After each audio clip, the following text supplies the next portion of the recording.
Hi, my name is Bob Dittmer, and welcome to Explorations in Public Relations. In this series of short video presentations, we explore and illuminate the practice and profession of public relations. Today we'll be talking about public relations at the government level, specifically at the state level, and our guest is Stephanie McFarland. Stephanie is the Director of Public Relations for the Indiana Department of Revenue. Stephanie, thank you for joining us today. You're very welcome, Bob. Thanks for having me. My pleasure. Stephanie is the Director of Public Relations for a major state agency, a taxing body, in fact. What is it that you do? What is the role and function of the Public Relations Office in your department? Okay. Well, primarily it's the same thing it is for just about any other public relations professional. It's really identifying who our stakeholders are, understanding what the dynamic of the relationship is between our organization or agency and those stakeholders, what it is that we need to achieve with them, and what is it that they want from us, and then how do we look at our management decisions as well as policy decisions as well as operational procedures and processes, and how that impacts us having that relationship or achieving the ideal relationship with them.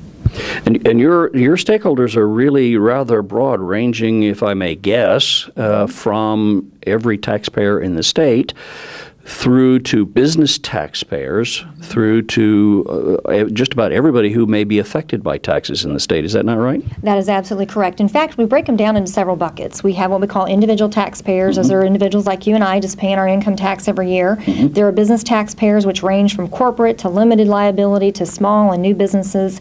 Then we also have tax practitioners, which are also those individual practitioners that have their own practices, as well as the different associations that they are aligned with, such as the CPA Society, etc. And then we also have business associations such as the Chamber of Commerce, etc., Rotary clubs, and then the other buckets that we have are the news media, and then we have also legislators that we also have to have a relationship with as well. Now that's a fairly broad spectrum of publics.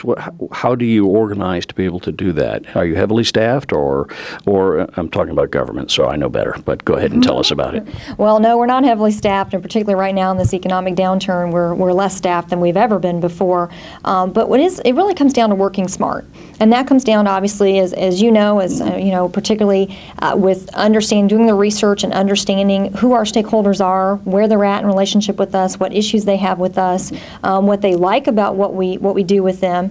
And being a taxing organization, obviously we are a Department of Revenue, so we're not one of the more popular agencies. So but we do tend to have a good relationship, and we do build committees, and we build kind of coalitions, if you will, using that term loosely, with various organizations that help us get information out to their members, help us bring people in to get feedback. So essentially, in the bottom line is we make sure that we're very on top of having a dialogue. We're having two-way symmetrical communication with those stakeholder groups, and then we bring that back in, and we report that up to management, and we make recommendations, and then we actually develop strategic plans and campaigns on how we're going to go out and implement certain operational endeavors and so forth that are in alignment with what our stakeholders say they need and want.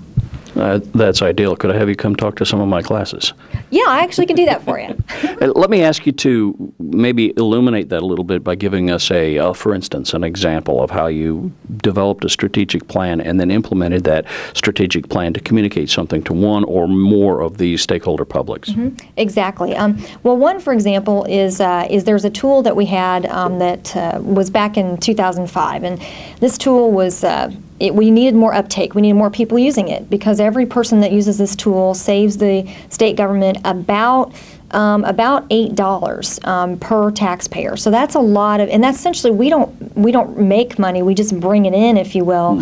But we're always looking for ways to save, and in government you're always trying to cut your costs. That's how you cut, obviously, expenses to the taxpayer.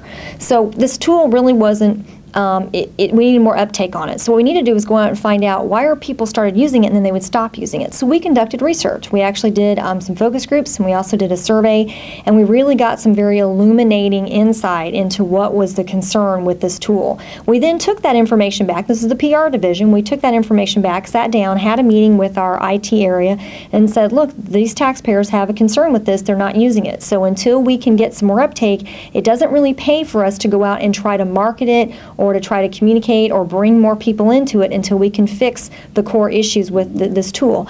And we did that. It took a couple of years, but once it was fixed, we actually have seen a significant uptake. I think we've seen about a 12% uptake just in the past, well, since January, just this year.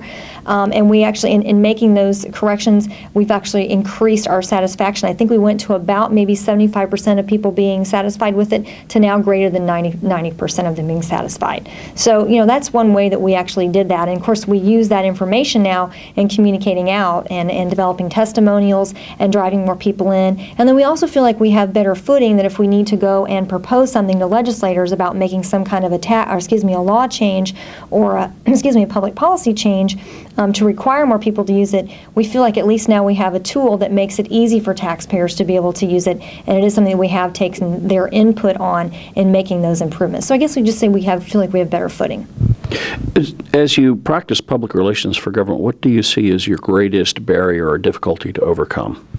I think the greatest barrier is something that I think all organizations deal with, and that really is making sure that people understand what we do, understand what our role is, and understand also, too, what their interactive role is with us. So that's probably the biggest barrier. The second barrier is you do have a lot of privacy laws that you have to contend with, but, healthcare has to contend with those as well. Some of the folks that I have talked to in the past always tell me, well, doing public relations for the government's really not really public relations, is it? And while I know how I've responded to that question, I'd like to see how you respond to that question.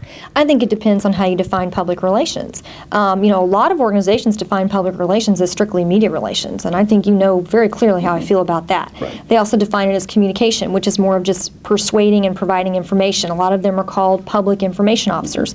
You do have a number of agencies that do see their people as primarily their job is to dispense information, which is not, I would not call that public relations either.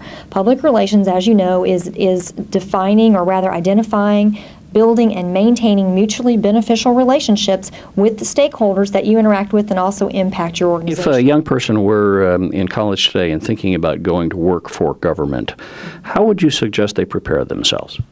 Well, one is I would recommend strongly that they, first of all, that they really understand what public relations is, because it's very much like my friend Peg Warnick likes to say. She uses this analogy that it doesn't matter if you know how to play the piano. It doesn't really matter whether you're going to play a baby grand or an upright. You still know how to play the piano. And it's the same thing for PR. If you understand what effective PR is, you can take it and apply it. I think great advice to our young people. Stephanie, thank you very much for joining us today. Thanks, Bob. Glad to be here. We've been talking with Stephanie McFarland about the practice of public relations at the government. Thank you for joining us today in Explorations in Public Relations, and stay tuned for more such programs in the near future.